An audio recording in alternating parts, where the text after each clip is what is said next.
On March 6th, 1984, one of the smartest men I ever met died. This man had 5 sons, and I tell you the youngest is the most exceptional of those 5 boys. He was a tugboat captain. He never got an education. He always said that he quit school in the 1st grade. He fought in World War II. Wasn't proud of what he had to do in the war. He was proud of his service, but he wasn't proud of what he had to do. He never spoke about it. This guy, as like I said, never had an education. When he retired from work as a boat captain, he couldn't be replaced because of the licenses and permits that he had. And as society would look at this guy, he was an alcoholic. He smoked 3 to 4 packs of cigarettes a day. He probably wasn't an exceptional person, right? This guy was my dad. And I tell you this because, you see, I used to hold a grudge against my dad because, you know, he was a good father. We never went without food. We always had everything we needed. But, you know, I looked at the people around me as I was growing up and the things that they were able to do with their dads. And I never had a dad like that. I remember going with my dad on a Saturday to a bar room so he could drink, playing the games in the bar, stuff like this. That was the kind of childhood I grew up in. I went fishing with my dad once. He didn't have patience for a little boy running around trying to fish. I have good memories of him. But I held a grudge because he wasn't the dad that I thought I should have. He wasn't the dad that I thought that I deserved, right?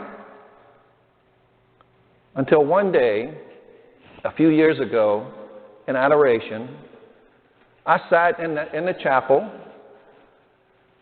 and I asked my dad for forgiveness.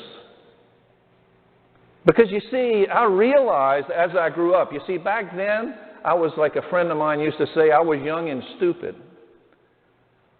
And I didn't realize what was going on until I matured some. I don't want to make that statement too bold. But you see, when I went into adoration, I realized how much I held against my dad for all those years, even after he had passed. And every day I realized something that he taught me, something that he said, something that he did. Because you see, my dad never stopped teaching us. The one thing he didn't teach me how to do was to talk my way out of a ticket. He was good at that. Exceptional. Okay? But he didn't pass that gift on to the rest of us. But you see, I had to forgive my dad. And I'm going to tell you, you know, you hear these stories of people that offered this forgiveness and this big weight was lifted off. But I'll be honest with you today. When I sat in that chapel and I cried and I asked my dad to forgive me for maybe not being the son that he deserved. Because you see, in talking about him now, somebody said to us one day, he said, you know, it sounds like he suffered from PTSD. And I have met a lot of veterans and listened to a lot of stories that make me more aware of what he was going through. The demons he was trying to drown. The stuff that he lived with. And when I asked him for forgiveness, I'm going to tell you, it changed my whole view. That weight was lifted off of my shoulders. I read something this week and it said that when we hold a grudge against someone, it's like drinking poison and expecting the other person to die. You see, I stopped drinking that poison. And I asked him for forgiveness. And I have more respect for my dad now because now I realize some of what he went through, some of the challenges in his life. But he was a good dad. He made sure that we had what we needed. See, he never thought he was a drunk because he said a drunk is a person who is homeless, and he always had a home. You see, my dad, like I said, taught me many things, and I don't think a day goes by now that I don't think about him. You see, we have people in our lives that we look at and we see, right? We need to be open. And there's another saying I read this week, that said, you know, we never know what the person standing next to us is going through. How true is that? And you see, we have to learn as Catholic Christians to listen, to understand, and not to respond. I'm going to say that again. As Catholic Christians, we need to learn to listen, to understand, and not to respond. You see, we need to be able to share the blessings that we have in our life. We need to be able to share our faith in Jesus Christ and the love that Jesus has for each one of us with our brothers and sisters. In the gospel today, Jesus tells us about this king, right? He forgave this guy his debt. This gospel always upsets me whenever I hear it, because this guy, he was blessed with this forgiveness, and he turned around and punished people for the same sin that he was committing, right? He judged others. He didn't offer his blessing out to anyone else, and he suffered for it. You see, we have to be able to share that love of Jesus Christ with everyone else. We have to be able to share our blessings. That's what we're called to do as Christians. To listen, to understand, and not to respond. I think part of the problem with today's world, today's society, is we listen to respond, and we never understand what the next guy is going through. How often, and I'm guilty, right? How often have I yelled at the news because I don't believe, I disagree with something that they're saying on TV? Don't nod your head, please. But you see, we have to be, as Catholic Christians, we have to be the example to the rest of the world. Last week, Father Carl gave you all homework. And I know everybody, when you left church, went home and did exactly what he said to do, right? Went to the website, Bishop's website, and read that letter, Open Wide Our Hearts. I know everybody did. No show of hands. But in the beginning of that letter from the bishops, it talks about the different forms of racism.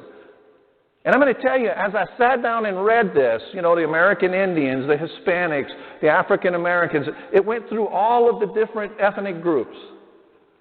As I read this, I said, you know what? This doesn't apply to me. Wait, this is not me. I've never oppressed anyone. I've never held anything against anyone. I mean, look, I deal with different people every day. And then deeper into the letter, it talks about those inappropriate jokes that we tell, those insensitive things that we do. And when I was young and stupid, I did those things. But I've matured a little.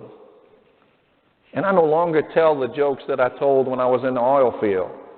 Matter of fact, I try to forget those jokes that I told when I was in the oil field. So I have grown some in my life. I've had conversations this week because the letter asked us to have conversations with someone of a different culture, someone who is different than us. And those conversations were awesome because those people, I was able to meet with them one-on-one and really got a different little bit of a perspective. A few weeks ago, I was in a discussion with a high school friend, and it was about the George Floyd thing. And he said something that really struck me that I had to step back from myself, I guess you could say. Because he said something, he said, but you know what? He says, every night when I go to bed and my son is not home, I have to worry that my son may end up like this guy because he's black. He said some kind of thing, if he gets stopped by law enforcement and some kind of mistake happens, he said, my kid is a good kid. But if a mistake happens, what you said, he's mistaken for someone that he's not. He said, I worry about that. And I thought to myself, I said, you know what? I don't. If my son was out late at night or whatever, the only thing I worried about was him making it home safe. I didn't have that extra worry about some kind of misrepresentation or something to that effect. But this guy, that was a real concern for him, and I had never thought of that. Because you see, that was not a part of my life. Because I don't have to worry about those things. But I told him, I said, and I was honest with him. I said, I never thought about that before. And I cannot know what that feels like because it's not a part of my life. But I understand what you're saying. And I sympathize with you. You see, Jesus Christ is calling us to listen. But hopefully we can have that two-way conversation, right? So that I can tell him how I feel, and he can tell me how he feels, whoever it is that we're speaking with.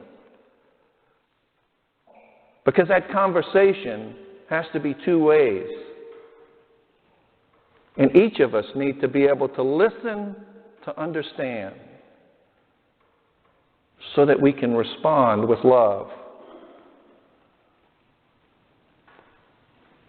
We'll say that again.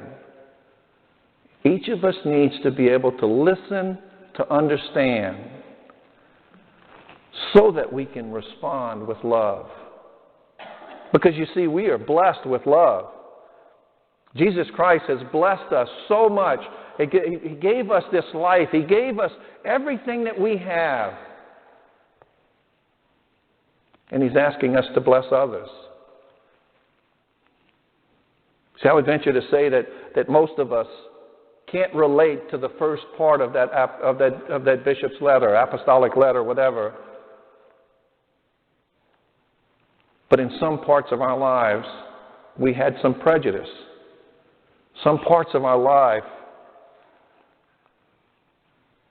we did something that didn't dignify our neighbor. You see, but Jesus Christ is asking us to listen. He's asking us to share that blessing. In today's gospel, that's what He's telling us. That we are truly blessed by our Master, our Creator. And He's asking us to share that blessing with those around us, especially those who are underprivileged. But most of all, our job is to listen to understand so that we can respond with love.